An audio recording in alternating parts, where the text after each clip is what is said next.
Technology இந்த அளவுக்கு வளர்ந்தது ஓரளவுக்கு நல்ல விஷயமா இருந்தாலும், நிறைய விஷயம் டோர் ஸ்டெப் ஆனதும் நல்ல விஷயமா இருந்தாலும், அதை மக்கள் எப்படியெல்லாம் யூஸ் பண்றாங்க அப்படின்றதே பெரிய கேள்வி. அங்கதான் புதுசா அட்டூழியத்தை பண்ணிப்படுறாங்க. டெக்னாலஜி புதுசா வளர்ற மாதிரி இவங்களும் புதுசா என்னத்தையா பண்ணிப்படுறாங்க. அதுக்கு ஒரு பெரிய உதாரணம் இந்த ஒரு சம்பவம். இந்த ஒரு லேடி என்ன பண்ணிருக்கு அப்படின்னா, இது யூபி லக்னோல நடந்தது. ரேபிடோ ஆப்ல பாத்தீங்கன்னா நம்ம பைக்ல போகலாம், ஆட்டோல போகலாம், கார்ல போகலாம். அதே மாதிரி இந்த பார்சல் சர்வீஸும் இருக்கு. இந்த லேடி வந்து பார்சல் சர்வீஸ் புக் பண்ணி, இவ்வளவு பெரிய பார்சல், இதான் பிக்கப் பாயிண்ட், இதான் டிராப் பாயிண்ட் அப்படின்னு சொல்லி புக் பண்ணி இருந்திருக்கு. அந்த ரேபிடோ பார்ட்னர், அதாவது டெலிவரி பார்ட்னரும் வந்திருக்கா. பாக்ஸை வாங்கிட்டு பே பண்ணிட்டீங்களா மேடம்? சரிங்க மேடம் அப்படின்னு சொல்லிட்டு அந்த பாக்ஸை வாங்கி வச்சுட்டு அவர் வாட்டுக்கு போறாப்புல அந்த டிராப் பாயிண்ட், அதாவது அந்த பார்சலை டெலிவரி பண்ணக்கூடிய பாயிண்ட். பாருங்க, அந்த டிராப் பாயிண்ட் வெறும் அவங்கள்ட்ட இருந்து அந்த பார்சலை வாங்கினதுல இருந்து வெறும் 700 மீட்டர்ல இருந்து. ஏன்னா நடந்து போய் கொடுக்குற டிஸ்டன்ஸுக்கு எதுக்கு அந்த அம்மா புக் பண்ணுச்சுன்னு சொல்லிட்டு இவரும் சந்தேகத்துல அந்த இடத்துக்கு போயிடுறாப்புல. இதை விட பெரிய அதிர்ச்சி அங்க போனதுக்கு அப்புறம் காத்து இருந்திருக்கு.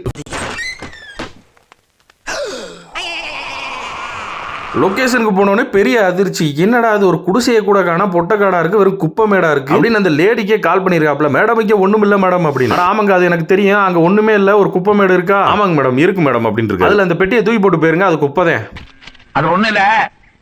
பாத்தியலா சேட்டை அந்த உம்பளைக்கு. இதெல்லாம் எதனால வருதுன்னா, நம்மளுக்கு இந்த ஒரு சேவை இருக்கு, பணம் கொடுத்தா எது வேணா செய்யலாம் அப்படின்ற ஒரு நினைப்பு. அப்ப டெய்லி குப்பை வண்டின்னு ஒண்ணு எதுக்கு வருது? இந்த ஒரு சம்பவத்துல எவ்வளவு தவறான செயல்கள் இருக்குன்னா, முதல்ல வந்து குப்பை வண்டியில தான் குப்பையை கொட்டணும், கொண்டு போய் ரோட்ல போடக்கூடாது. Zero civic sense. அதுக்கே இந்த லேடி மேல வந்து ஆக்ஷன் எடுக்கலாம். அடுத்த தவறு, பார்சல் சர்வீஸ்ன்றது குப்பை போடுறதுக்குலாம் கிடையாது. ஏன்னா பெரும்பாலான அந்த பார்சல் சர்வீஸ் வச்சிருக்க நிறுவனங்களோட டேர்ம்ஸ் அண்ட் கண்டிஷன்ஸ்லயே போட்டிருப்பாங்க, அழுகின உணவு, சுகாதாரமற்ற கழிவுகள், டோட்டலா சொல்லணும்னா மக்கும் குப்பை, மக்காத குப்பை, இது எல்லாத்தையும் அனுப்புறது வந்து அவங்களோட டேர்ம்ஸ் அண்ட் கண்டிஷன் படி குற்றம். இந்த லேடி மேல ஆக்ஷன் எடுத்தா நிறைய பிரிவின் கீழ ஆக்ஷன் எடுக்கலாம். அப்போ இந்த பிரிவிலேஜ்டு மேல ஏதாவது ஆக்ஷன் எடுக்கறாங்களான்னு. அப்புறம் நான் இந்த பொம்பளையோட மூஞ்சியை பிளர் பண்ணல. நிறைய பேர் கேப்பியா, எதுக்குங்க மூஞ்சியை பிளர் பண்ணியா அப்படின்னு. நான் பிளர் பண்ணலங்க, எனக்கு சோர்ஸ் வீடியோ கிடைச்சதே இப்படித்தான்.